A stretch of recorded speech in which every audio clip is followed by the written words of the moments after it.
I was asked to amplify on my statement that there was a difference between my use of the word state and the word government. And I think it's very profound, at least in terms of how I see it. And this is what I mean. What is the purpose of government? Well, it's to govern. The word tells you what its purpose is. Is there anybody here that likes to or wants to be governed? I don't think so. Well, then why do we say, what kind of a government do we have? By using that word, what kind of a government do we have? What kind of a government do we want? It's, we've answered our own question. We just want to be governed. We've already yielded on the very basic fact when we use the word government. And it gets complicated because we have people who call themselves anarchists or they have some other fancy words for it. And we get the impression that that means no government. And we think, well, that means it's lawless. It's, you know, there's no authority. There's no control. It's just like anarchy. And so I had to face that question long ago because I kept saying, I don't really want a government, but I didn't want to communicate the idea that by saying that, that implied that I didn't believe in social order. And so I had to think that thing through, and it finally dawned on me that what we really want, I think, is to use a different word to describe this thing, and the thing is the state. But now we ask the question, what kind of a state do we want? And the door is open now to define what kind of a state we want without having to undefine the word state.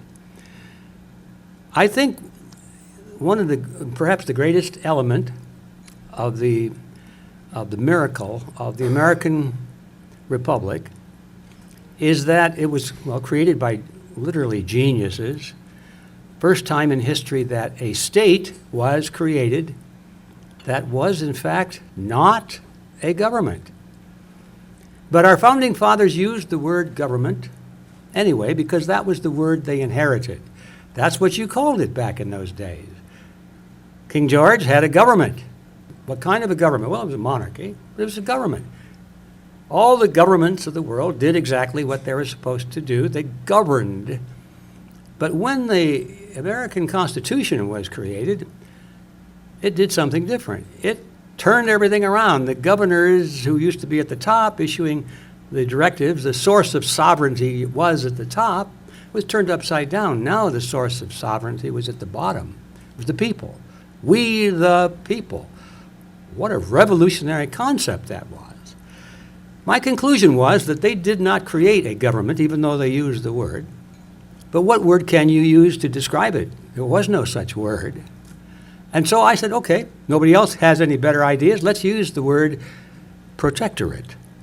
Now, I know if you look up the word protectorate in the dictionary, you'll find that it typically means some little country that is relying on a larger country to defend it militarily.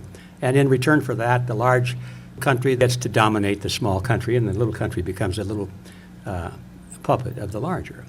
But it doesn't have to mean that, because in a broader sense, a protectorate would be anything which protects. Now, you see where I'm going with this. Earlier I said the only legitimate use of, in my view, the only legitimate use of legalized coercion or force, lethal force, is to protect the life, liberty, and property of its citizens.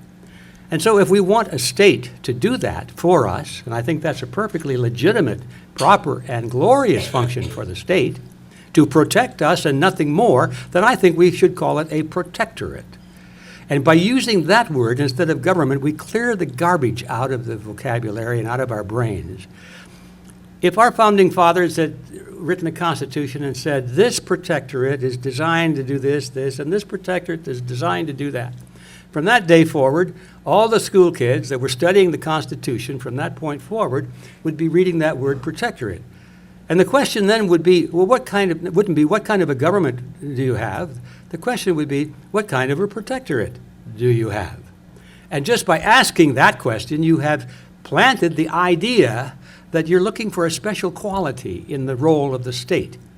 And I see that as a very important distinction because we don't have to get into the position of arguing against our anarchist friends who don't really mean that most anarchists just don't like government. That's what they're rebelling against. And so they're saying the only way we can get rid of a government is to have anarchy, which is no government. Well, they get half credit for that, because anarchy is no government, that's true, but it doesn't mean it is without some very bad features to it. Nobody ever saw that there was another possibility, and so we finally come to the conclusion that I think there is a third possibility. You can have anarchy, which is no legalized recognition of authority to control society, which includes no ability to protect you and me. The minute you hire or retain any entity, whether it's a government or a corporation or a partnership or a family group or whatever it is, a mafia, I don't care. Whenever you authorize some other group to protect you, your life, liberty, and property, you have created an entity that is very dangerous. And it doesn't make any difference whether you call it government or call it a corporate structure, or whether it's the military outfit. What is that? Blackwater, yeah. Now there's an idea of a corporation a military force. So just by getting away from government doesn't really solve anything. You have to talk about what are the limitations that are to be placed upon this legalized use of authority. So that's what I meant to say. It's just let's get clear of the vocabulary and quit using the word government, and things get a lot easier.